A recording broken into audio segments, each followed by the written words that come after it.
Assalamualaikum warahmatullahi wabarakatuh. Waalaikumsalam. Bismillahirrahmanirrahim. Alhamdulillahi nahmaduhu wa nasta'inuhu wa nastaghfiruh wa na'udzu billahi min shururi anfusina wa min sayyiati a'malina. Man yahdihillahu fala mudilla lahu wa man yudlilhu fala hadiya lahu. Allahumma sholli ala sayyidina Muhammadin rahmatan lil alamin, sholatan tufarridu biha anna ma nahnu fihi min umuri dinina wa dunyana wa ukhrana wa ala alihi wa sahbihi wa sallam. Amma ba'du. Yang tercinta Bapak Kepala Kementerian Agama Kabupaten Gresik beserta ibunya ini murid saya, murid Syaril Quran, bapak-bapak Pak Kasubag, Bapak Kasih, bapak-bapak kepala sekolah, penyuluh, ibu-ibu dharma wanita yang sangat saya hormati. Itu sebutan yang ramai sikil emas itu saya mau klarifikasi.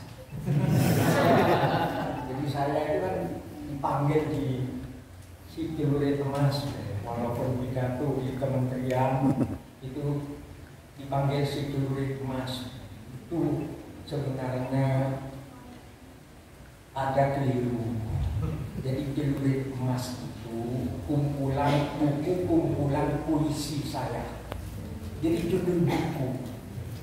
Cuma buku puisi ini menjadi buku puisi terbaik nasional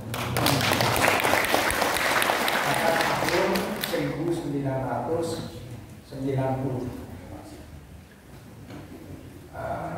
Jadi teman-teman di Jakarta memanggil saya itu si Sikil Emas. Dan saya ini membingungkan orang NU menganggap saya orang NU, orang-orang Sulawesi menyangka saya ini orang Muhammadiyah. Kenapa? Saya ini penulis tetap di majalah Panji Masyarakat.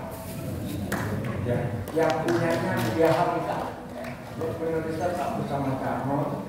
Dan itu lagi jamaahnya Kiai Kanjeng itu, Kiai Kanjeng yang Kasubag, ya, pernah jadi ketua IJMI pusat, yang namanya Marwah Daud Ibrahim. Nah, jadi panggilan kepada Kiai untuk saya itu barangkali keliru lah. Karena saya ini sekolah saya ini SD 6 tahun. Pesantren 18 bulan, kemudian ada UGA waktu itu, ujian guru agama. Jadi orang yang punya ijazah SD 6 tahun, kemudian punya surat keterangan pernah mondok di pesantren 3 tahun, itu boleh mengikuti ujian guru agama. Nah, saya mondoknya cuma 1,5 tahun, tapi saya jadi menantu keponakan dari Kiai Abdul Majid. Jadi saya kumpul dengan Kiai Abdul Majid. Jadi akhirnya nikah dengan istri saya itu dia nggak mondok. Akhirnya mondoknya sampai sekarang. Jadi itu klarifikasi. Jadi sekolah saya ini SD 6 tahun. Pernah mau akan diberi gelar Doktor Honoris Causa oleh Kiai Profesor Dr. Ridwan Nasir. Tanya sama dia, Pak itu saya waktu itu menolak dari orang lain yang lebih pantas. Saya sendiri nggak pantas. Dan kalau ibu akan terkejut. Saya dia pikiran dia itu hanya menjadikan suudzon sama saya. Kalau jangan buka HP sekarang, Ya. Kemudian YouTube atau Google buka pendukung 5 santri. Itu ada Zaman Imran menjadi pemeran utama film Penjuru 5 Santri. Masa dia main film? Dan baru saja itu 2015 buka coba. Jadi saya ini ya untuk teman-teman Muhammadiyah di sini dengan khawatir, saya kadang-kadang khutbah di ibaratnya Gua Maharani itu, di apa namanya?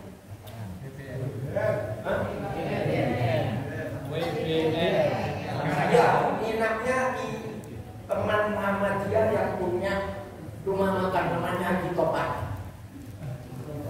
Mulai zamannya Kiai Iman. Kalau di Surabaya, Masjid Muhammadiyah yang berlangganan dengan saya itu Masjid Ummul Mukminin. Ya. Jadi gitulah. Jadi saya berpendapat NU Muhammadiyah yang bertakwa kepada Allah, semoga semuanya masuk surga. Amin. Tapi di NU jangan disangka pemerayaan muktamar NU di Sidoarjo yang tahu siang pakai puisi di Sidoarjo yang hari Minggunya yang Pak Jokowi datang itu kan saya boleh buka di situ di HP-nya. Kalau tidak ada saya banting HP-nya sampai. Waktu Muhammadiyah di Jogja 2010 yang misi baca puisi, saya dengan ratunya orang cantik Indonesia bergantian, namanya Ratih Sandrawati, orang Ngawi yang cantik itu yang puisi alun-alun Salapa, baca puisi dengan Ratih. Tapi yang nonton itu perempuan semua, laki-laki tidak ada yang nonton. Kenapa? Karena waktu itu ada Piala Dunia. Jadi daripada nonton saya, mereka bagus nonton piala. Sedikit kalau ada laki-laki mau iklan piala. Jadi ini umur-umur perkenalan kepada saya bahwa saya ini orang Departemen Agama Republik Indonesia. Bukan Departemen Agama Islam, bukan Departemen Agama Buddha, bukan. Jadi Departemen Agama itulah, dan itu dibuktikan. Saya pernah dibawa oleh tokoh liberal namanya Bibi Munawwar Rahman. Nah, jangan terkejut, saya pernah di program di Universitas Paramadina 7 tahun.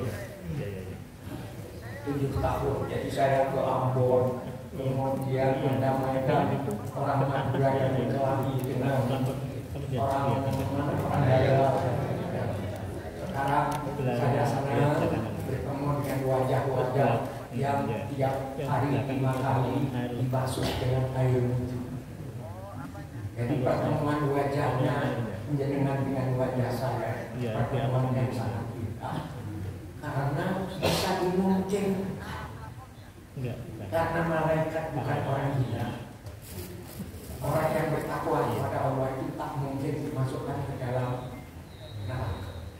Jadi saya masih punya harapan jenengan mendoakan saya supaya saya bisa ikut jenengan semua bersaudara. Amin.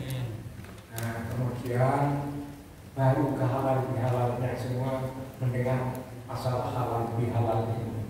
Tapi saya ingin menyampaikan berita, ya. Berita ini penting. Kemarin kan ada nuzulul Quran, betul? Yang tanggal 17 Ramadan. Tapi ada yang kita lupa, rata-rata lupa. Yang diperingati adalah nuzulul Quran. Padahal pada tanggal yang sama, ketika Jibril itu mengajarkan kepada Rasulullah, Iqra bismi rabbikal ladzi khalaq, khalaqal insana min 'alaq. Iqra wa rabbukal akramul ladzi 'allama bil qalam 'allamal insana ma lam ya'lam. Pada saat itu sebelum Jibril itu mengajarkan Iqra, Jibril mengadu lututnya dengan Rasulullah. Jibril mengatakan, ana Jibril wa anta Rasulullah. Jadi saya Jibril dan sekarang Anda Muhammad dilantik sebagai utusan. Jadi nuzulul Quran itu ada yang tidak kalah penting dari nuzulul Quran, yaitu dilantiknya Muhammad Rasulullah sebagai Rasulullah, sebagai utusan Allah.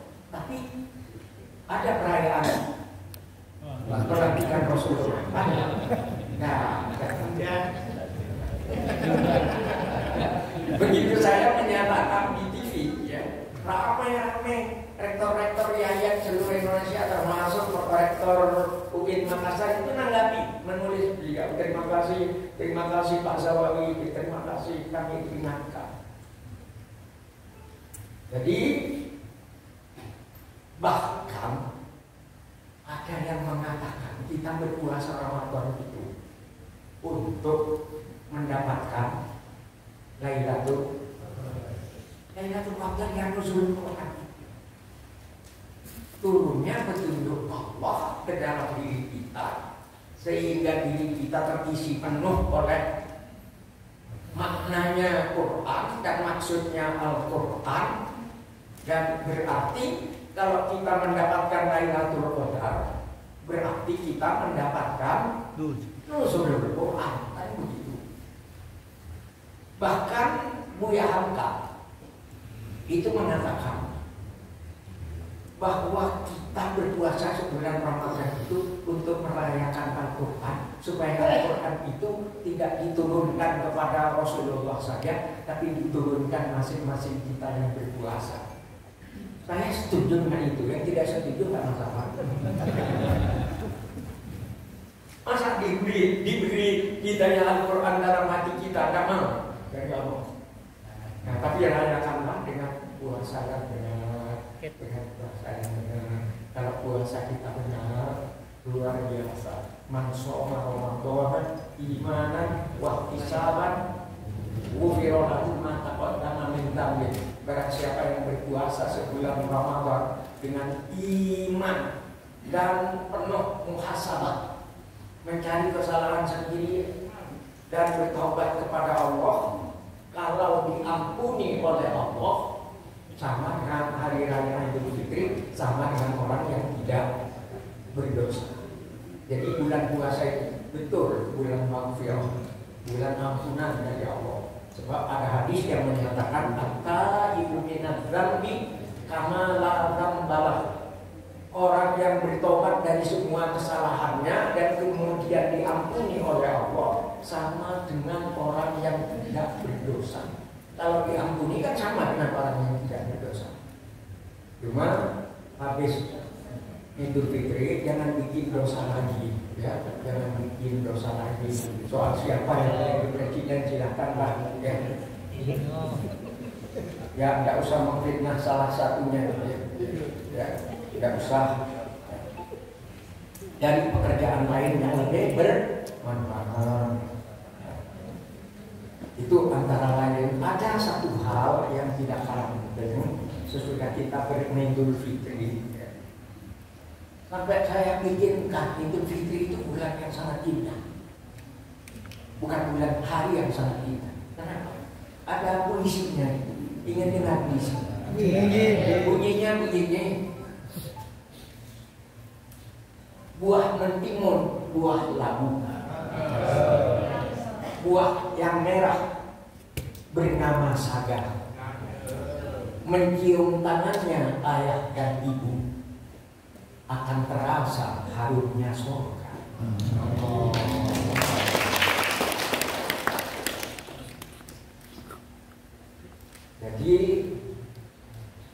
Jadi kalau dalam hadis disebutkan kullu mauludin yuladu 'alal fitrah, tiap manusia yang lahir itu terlahir dalam kesucian. Kalau puisi Anda bagus, kalau puasa Anda bagus kok puisi. Kalau puasa Anda bagus, puasanya itu bisa menghapus dosa Anda semua. Sehingga pada hari raya Idul Fitri kita semua seperti bayi yang baru lahir. Jadi ketemu sudah kuncinya. Jadi puasa untuk mengembalikan kita untuk seperti bayi yang baru lahir. Seandainya mati saat itu kembali ke fitrah, insya Allah langsung ke surga. Jangan takut-takut dia orang dengan neraka terus. Gusmus itu memberi peringatan, kalau kamu bisa wali itu, kalau kamu menjadi mubalik, menjadi penceramah, jangan selalu nakut-nakuti orang itu dengan neraka. Nanti orang malas untuk beragama Islam. Tapi karena surga itu kan dijanjikan Allah kepada umat dan muttaqin, janjikan kepada orang yang takwa. Daripada kita nakut-nakuti orang untuk apa? Nakut-nakuti orang untuk masuk ke neraka, lebih bagus menjanjikan untuk masuk surga. Ya. Ini yang paling penting. Karena itu pengajian-pengajian ya, jangan seperti di sebuah tempat ya. Ini cerita Madura tahun-tahun 69 kira-kira, ketika saya baru dikawinkan dengan nyonya gitu. Itu ada orang ketemu di jalan pakai logat Sumenep desa. Kamu datang ke pengajian tadi malam itu ya? Ini kan logatnya kan Iraman. Nah, iya datang. Gimana pengajian? Pak, kiainya itu ganas. Orang macam saya, kalau menurut kiai itu tidak mungkin untuk masuk surga. Orang macam aku ini karena sholat karena wonotoro nanti akan dibakarkan linggis. Tahu linggis? Linggis masuk ke neraka. Linggisnya masuk ke neraka sampai merah, sampai hijau dan biru, kemudian dicoploskan ke tubuh saya karena saya pernah tidak sholat sekali. Cuma kalau ada kiai ini aku tidak akan datang lagi. Jadi bahayanya kiai ganas, kiai yang ganas. Kemudian setelah kiai ganas ada lagi kiai humor.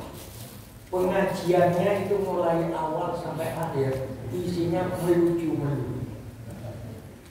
Jadi ketemu dengan temannya, kamu datang pengajian yang tadi malam. Oh, itu pengajian yang bagus. Rugi kamu tidak datang. Rugi, ini kiai luar biasa. Orang ketawa sedikit perut semua. Apa yang istimewa? Istimewanya kiai ini lebih duduk dengan lutruk yang kalian. Nah, isi pengajiannya apa? Nggak tahu, nggak penting gitu. Kalau mau ngaji betul kita ke masjid. Jadi itu hati-hati ya, yang dari penerangan agama juga perlu penjelasan. Lanjutan itu barangkali perlu ya, tetapi jangan sampai orang lupa kepada istrinya, sampai lupa kepada isinya. Sebab sekarang ini lagi ngetren itu apa? Kiai yang lucu-lucu. Kalau saya kan mau lucu itu bisa. Tentang orang Madura anaknya kelas 2 sakit perut, dia datang ke sekolah. Itulah orang Madura tidak fasih. Tembung jam ini pun konon fasih. Jadi dia bilang kepada guru kelas 2, Pak Guru, ini Pak, anak pusing asal tenggelam.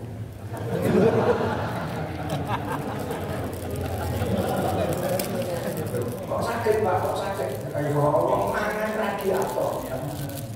Mangan radiator. Maksudnya radiator.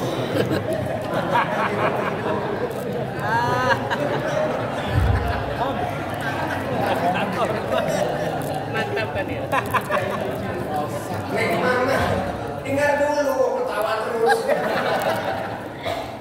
Nek mangan lagi meneh.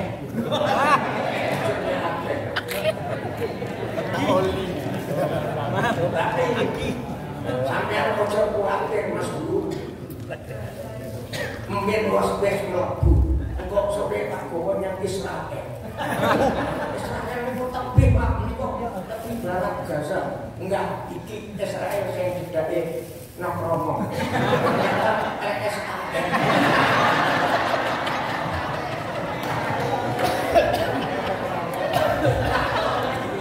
Saya kiai begitu bisa. Karena saya gitu, santri yang selio dari pelawak yang selio dari kiai mungkin saya bisa, tapi jangan itu ya. Hal yang penting lagi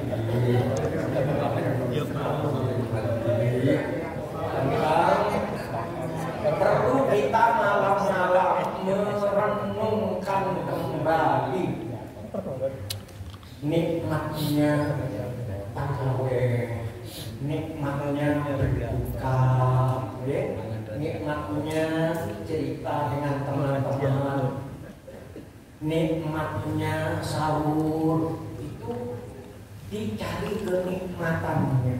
Jadi ada orang baru merasa nikmat itu kalau merenungkan. Tapi ada orang merasa nikmat tanpa direnungkan. Hidupnya selalu nikmat. Saya ketemu dengan jenengan sudah menikmati. Semoga wajah kita ketemu seperti ini di padang mahsyar. Syafaatnya Rasulullah. Akhirnya nikmat kan? Saya ketemu dengan bapak-bapak ibu ini sama-sama berdoa karena nikmatnya berpuasa kemarin. Semoga kita semua ketemu dengan Ramadan yang akan datang. Kalau Allah menghendaki kita dicabut nyawa sebelum Ramadan yang akan datang, siapa yang? Jadi kalau Rasulullah mengajarkan Allahumma tawwil umurana, semoga Allah itu memanjangkan umur kita. Memang Allah punya hak. Walaupun kita sudah ditentukan, kamu mati umur 30 tahun, memang akan mati 30 tahun. Tapi kalau Allah mengubah atas doanya orang itu, apa salah Allah? Kalau Allah tidak bisa memanjangkan umur, Rasulullah kan tidak mengajarkan Allahumma tawwil umurana. Jadi marilah kita ikut yang tidak terlalu keras, yang tidak terlalu ganas. Jadi masih bisa ikut kita dengan sedekah yang banyak. Dan kita ketahui bahwa dosa-dosa kita itu yang membuat kita makin tua, makin sakit hati. Jadi sekali saya menyakiti hati jenengan, saya harus siap untuk sakit hati. Kalau dua orang yang saya sakiti, lebih banyak saya sakit hati. Kalau ada ribuan orang saya itu berarti ada ribuan kali saya sakit hati. Tapi ada janji Allah, ala bidzikrillahi tatma'innul qulub. Ketahuilah orang yang selalu berzikir, beringat kepada Allah akan diberi ketentraman hati. Ketentraman hati itu antara lain berupa kebahagiaan.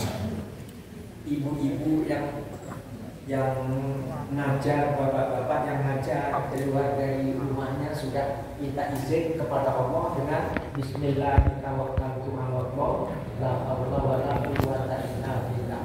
Tapi dengan hati yang bersih, dengan hati berzikir kepada Allah.